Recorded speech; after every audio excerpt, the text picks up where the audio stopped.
guys, this is Mark with Hawkeye Ordnance. I'm here with Mike again from Arnzen Arms, and when I say again, I mean we were over there a little bit ago. You'll notice the clothes are roughly the same. But while we were talking about their store, I got the bug to talk about single stack 9mm. So Mike is going to go ahead and give us a nice overview of these guns, and we'll figure out what's going to be best to replace my Glock 26 for those days when I really just need a skinnier gun. Yeah, we've taken a nice collection. We've just gotten ourselves down to single stack guns because, you know, some days you just feel a little more bloated than others, right?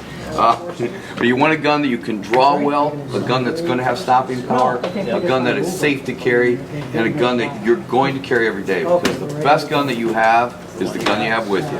And this is the venerable Glock 26, which has been my everyday carry for a long time now. So everything we're putting up against this has got a pretty big, fight, pretty big shoes to fill. Yeah. You know, and you're never going to go, you know, the great thing with a Glock, I mean, Glocks go bang. Glocks go bang every time. I'm a huge believer in Glock, but Glocks are chubby. You know what I mean? That can be a problem. Oh, my gun fat? I think it did. I think it just called you gun fat. Looking at 9mm now, I kind of have this from the middle to upper price range. One of the reasons is, I go back to that whole thing. It's like you're carrying a gun on you, and it's like you want to spend $300. Now, you find is you park too close to somebody who has a really bad temper, and he's 6'8", and he's 400 pounds, and he's a little drunk, and he's got a baseball bat with a nail driven through it.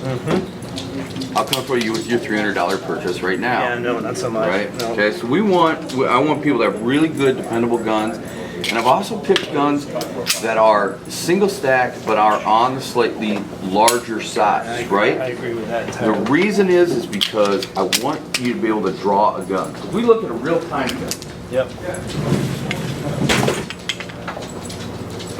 Not to pick on anyone in particular. No. And these guns have their place. Let's not kid ourselves, but they're still, High stress situation, you lose manual dexterity in your hands. You got to clear close. You got to grab that gun. You got to clear leather. You got to present to target. And you've also got to have a clear sight line, clear eye picture, clear sight picture. Now you've lost manual dexterity, and you got to reach and grab something. No, I'm going here. Right. So I, like Sir Mix-a-Lot, like a big butt. Okay. I know that was a long way to go for that joke. Yeah, I know. So this is yours. It's Kel-Tec? Kel-Tec. Yeah, this is the little PF9, is that right? Yeah. No, this is the P3. That's the 380. Yeah, this is 380. So, it's an excellent little pocket pistol, and it might be just right for you in your budget, but for not a whole lot more. I mean, hundreds, not tens, but still, you've got some options. And I'll go through them, and because they all kind of offer a few little different things about them. Kimber Solo, right? Spendy little gun. Won't run 115 grains. You need to run heavier grain bullets, and they tell you that right up front.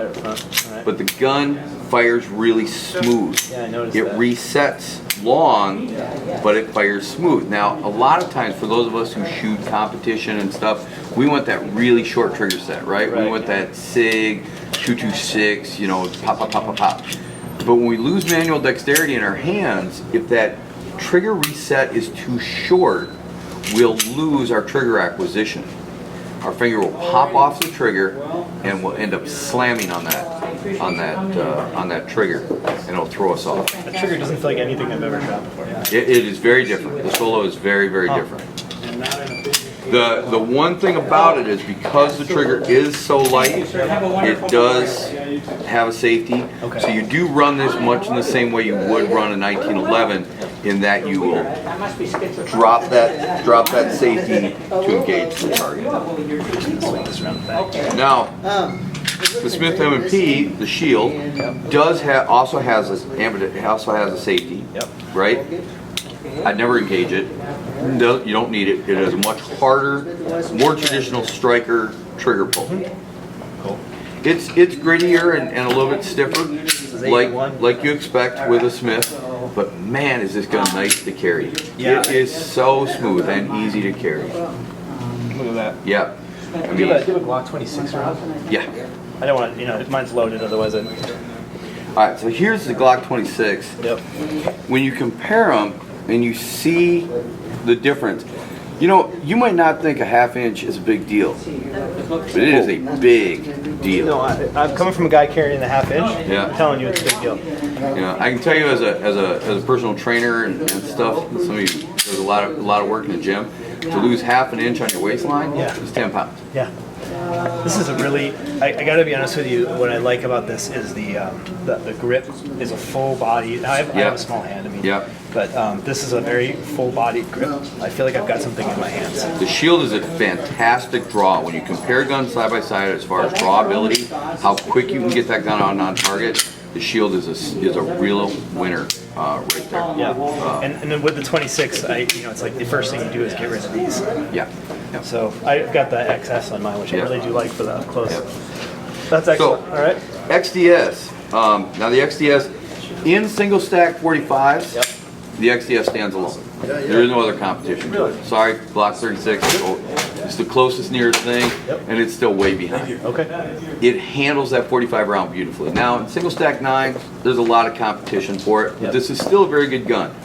The rear safety, because you have that positive rear safety, it allows you to have a lighter trigger pull. Now it's still not baby soft light because it's a production gun. It's gonna be my pants. Right? But it has a fiber optic front sight. It is a very easy gun to find. Oh, holy ejection speed on that. Yeah. They do make Pierce extensions for them. They make extended magazines for it. They now have a 4-inch version of the gun. You know, the 45 won gun of the year, and rightfully so. The 9mm is also very, very solid performer. I'm immediately more drawn to this. And a lot of people are. The thing I did with my Shield, and I love my Shield, the only thing I did with my Shield is I changed the trigger and changed sights. Yeah, no, I can see that in a second, but that's interesting. All right, what we got here?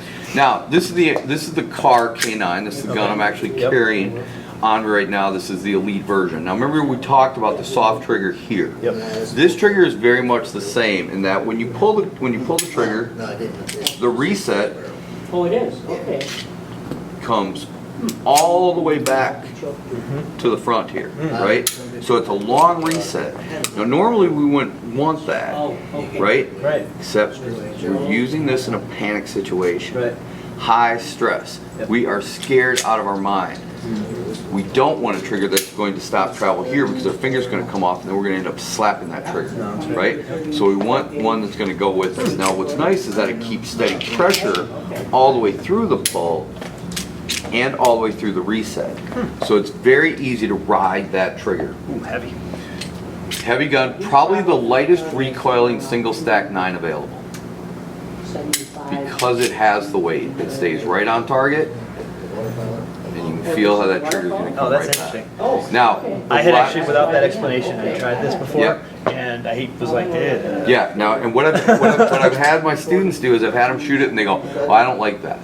I'll have them stand 10 feet back from the line, run 10 feet, run 10 feet, and then shoot a double tap.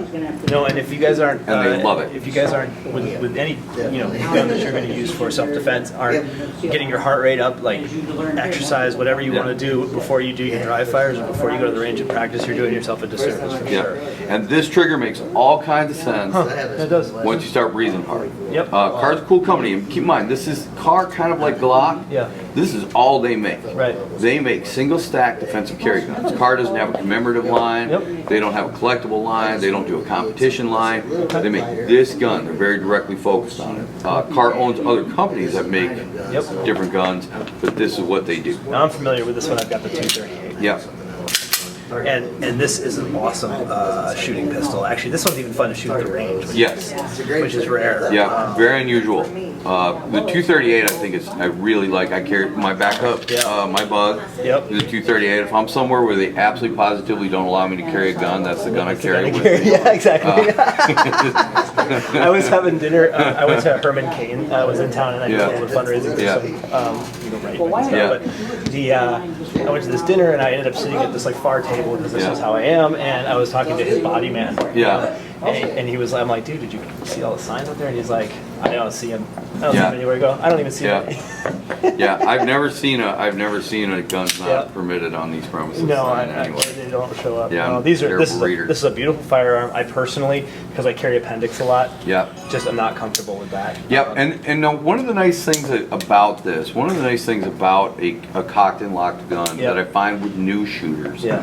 New shooters tend to grab the gun, so we'll do this for the camera here, tend to grab a gun just like that, right? If I do it left-handed, they grab a gun just like that. So their thumb is low. And they tend to do this for a lot of guns as a comfortable grip. The problem, obviously, there's two huge problems with it. Well, let's call it three. Number one, wherever I line my thumb, that's where I'm going to line my finger. Yep. So if I grab a gun like this on a dark and stormy night, my finger's going to be aligned right here. Yep. Right? That's not good. Because if I get scared, you know, startled, right, bang, long before I want to. Yep. Problem number two Fantastic, okay. is that I'm going to come across on this side. So I can do this Yeah, right. no, do it. Yeah. If, even with this, even with a single action, if my thumb is down, when the trigger breaks, what you're going to see here is that there's no daylight between my finger and that trigger guard. Now if I have my thumb up and I pull that trigger, right, am I in the picture? Yeah, you're in. Boom, I have daylight between the bottom and here. What that means is that if my thumb is low, my finger is actually traveling down. My finger travels down, I end up putting pressure on the bottom of the trigger guard, and I pull the gun down. Because I was holding the gun like this, when I grab my other hand, I'm holding this hand is not actually making contact to the gun. I'm holding off. Yeah. So when I pull the gun and I try to make isometric force and pull back with my support hand, I'm actually pulling the gun slightly left. Where do most new shooters shoot? Just make sure. Low left. Left, yeah. This is exactly why. It's because of this grip. I still shoot low left. Yeah.